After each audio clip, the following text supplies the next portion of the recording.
Salut à toutes et à tous, bienvenue sur ma chaîne Ciné Série Galaxy, ça me fait plaisir de vous retrouver pour un nouveau numéro de adaptation de jeux vidéo. Oui, enfin, je sais, il n'y a pas eu de numéro pendant le mois de janvier et même pendant une partie du mois de février.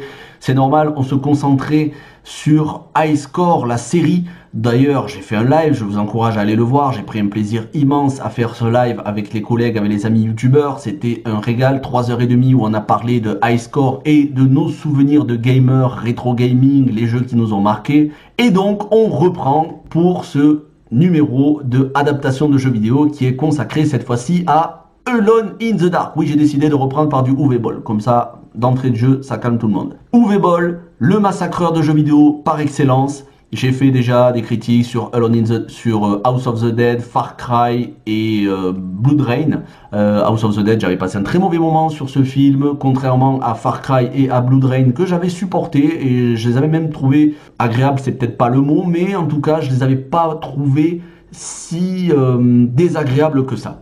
Donc, Alone in the Dark. Et donc, je vous présente le tout premier jeu qui est sorti en 1992. À l'époque, il est sorti sous DOS et ensuite sous Mac et sous 3DO. C'est un jeu créé par Frédéric Reynal, un Frenchie de chez nous, et il est considéré, donc ce jeu, Alone in the Dark, comme un des tout premiers survival horror, si ce n'est le premier survival horror. Et ensuite suivront, des années après, quelques années après, Resident Evil, Silent Hill, et puis tous les survival horror que l'on connaît aujourd'hui. Mais les bases du survival horror, on les trouve dans Alone in the Dark, qui a une influence de H.P. Lovecraft, très clairement. Si vous connaissez un petit peu l'auteur, ses récits, vous savez que le mec est tourmenté, il y a toujours des créatures de l'ombre, des créatures cosmiques, bref, de dimensions parallèles, des monstres. Ça, c'est l'univers de H.P. Lovecraft et c'est l'univers qu'a repris Frédéric Reynal pour son jeu, tout en étant inspiré aussi par George A. Romero pour tout ce qui est zombies et par H.R. Giger pour des créatures aliens, puisque vous savez que H.R. Giger est à l'origine de la créature alien. Voilà pour ce qui est des premiers jeux vidéo. Alors ensuite, il y a eu des suites, Alone in the Dark 2, Alone in the Dark 3, puis il y a eu des suites sur d'autres consoles, Alone in the Dark New Nightmare, et récemment, il me semble, il y a quelques années en arrière, Alone in the Dark Illumination, je crois. En tout cas, il y a eu 6 jeux, je vous mets les jaquettes sous les yeux, qui sont sortis sur différentes consoles. Le dernier jeu en date d'à peine il y a quelques années sur PlayStation 3. Écoutez, c'est une très bonne saga pour avoir, non pas joué, parce que je connais pas tous les jeux, je n'ai pas joué à tous les jeux non plus, mais pour avoir suivi des let's play de Alone in the Dark New Nightmare, écoutez, c'est une plutôt très bonne saga de survival horror, tantôt flippante,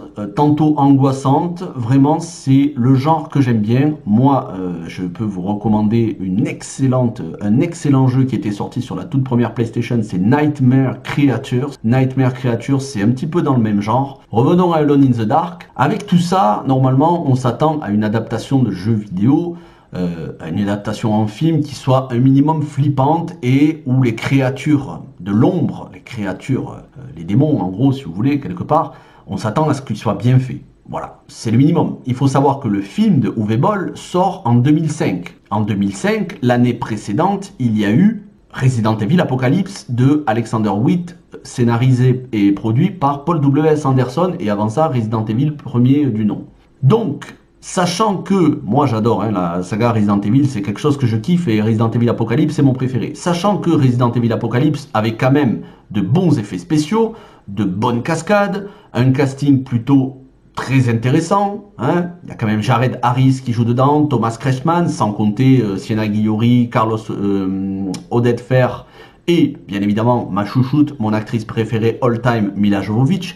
Bref, tout ça pour vous dire qu'en 2004, quand sort Resident Evil Apocalypse, c'est quand même du lourd pour l'époque. On peut donc s'attendre l'année suivante, en 2005, quand sort Alone in the Dark, que ce soit au minimum à la hauteur, puisque ce sont deux jeux de survival horror. Eh bien, à quoi a-t-on droit avec ce Alone in the Dark de Uwe Boll? Vous vous en doutez, si vous avez vu le film, vous le savez, même si vous n'avez pas vu le film, vous connaissez un petit peu la réputation. Oui, on a droit à un massacre en bonne et due forme, avec un casting insignifiant de seconde zone, des acteurs, certes, il était bon, hein, à l'époque Christian Slater, mais il était bon à l'époque du Nom de la Rose, quand il jouait aux côtés de Sean Connery, pas dans Alone in the Dark. Tara Reid, pas pareil, Tara Reid s'est convertie au direct en DVD, au téléfilm tout pourri. On a Stephen Dorff qui, quelques années après, jouera dans la série 13, puis récemment dans True Detective saison 3 et dans la très bonne série Deputy que je suis en train de regarder. Et à l'heure où je vous fais cette vidéo, je n'ai pas encore terminé la saison, mais je vous ferai la critique. Bref, tout ça pour vous dire que il y a quand même, allez, un petit peu de positif. On aurait pu avoir pire. On aurait pu avoir le casting de Alone in the Dark 2. Mais ça, ce sera pour une autre fois. Et donc, casting aux fraises, complètement à côté de la plaque. Les effets spéciaux, c'est une catastrophe. Vous feriez mieux, je ferais mieux moi-même avec mon smartphone. Et pourtant, je m'y connais pas en effets spéciaux. Mais je suis sûr que je ferais mieux. Parce que à ce niveau-là, c'est quasiment du niveau de House of the Dead. Et si vous avez vu ma critique de House of the Dead, vous savez ce que j'en pense. Donc, on s'attend au minimum à des cascades. Les cascades sont mauvaises. Les scènes de combat aussi. À des explosions, des coups de feu, des fusillades. Là aussi, on se demande s'il n'a pas repris, enfin, c'était après Far Cry en 2008, mais on se demande s'il n'a pas utilisé des fusils de paintball. Donc, comme dans Far Cry justement. Donc, la seule chose sur laquelle on va miser, c'est l'ambiance. Il faut qu'on s'y retrouve en ambiance inquiétante, un minimum. C'est pas le cas. C'est pas le cas. On a affaire à un téléfilm du dimanche après-midi devant lequel on se détend, devant lequel on rigole un peu, devant lequel on boit une bière et on mange quelques chips, et au final, en fait, on est plus en train de regarder le programme télé que de regarder ce qui passe à la télé. Eh bien, c'est ça, Alone in the Dark, c'est tout ce qui se faisait de plus mauvais dans les années 2000. Je m'aperçois que j'ai oublié de vous parler du synopsis. Bon, le synopsis, voilà, c'est pas très compliqué. Edward Carnby, le même personnage qu'on avait dans les jeux vidéo, qui est épaulé par Aline Cedric, je crois. Je veux pas vous dire de bêtises sur le nom, mais c'est un personnage que l'on a dans Alone in the Dark New Nightmare, puisque Alone in the Dark, le film, est inspiré en petite partie de Alone in the Dark The New Nightmare, soit Alone in the Dark 4, il me semble, dans l'ordre. Et donc, les deux font équipe, entre guillemets, hein, ils sont en couple quelque part. Ils font équipe pour enquêter sur du paranormal, sachant que Edward Carnby, joué par Christian Slater, faisait partie du bureau des enquêtes paranormales, où il y a Stephen Dorff qui travaille, mais il a quitté ce bureau et il travaille en freelance pour son compte. Et il va y avoir un professeur fou, mal intentionné, qui est à la recherche d'objets pour pouvoir avoir des pouvoirs, déclencher des pouvoirs. Et il va ouvrir un portail sur une dimension qui vont faire jaillir des créatures de l'ombre. Créatures de l'ombre qui sont mais tellement ridicules visuellement que j'ai envie de vous dire, c'est comme s'il n'y en avait pas. Hein. Un chat ferait plus peur. Voilà, c'est vous dire. Donc, on a tout ça. Au milieu de tout ça, on passe un plutôt bon moment. Parce que, si vous voulez, il y a pire. Il y a Alone in the Dark 2, comme je vous le disais. Il y a House of the Dead 1, House of the Dead 2, tous ces films qui sont des massacres. Alone in the Dark, c'est pas le pire. Pour moi, quand je regarde Alone in the Dark, je passe un bon moment. Pourquoi? Parce que ça me fait penser aux films des années 2000. Je me dis quand même qu'on avait des plutôt bons films dans les années 2000, hein, pas Alone in the Dark, au contraire, tous les autres films.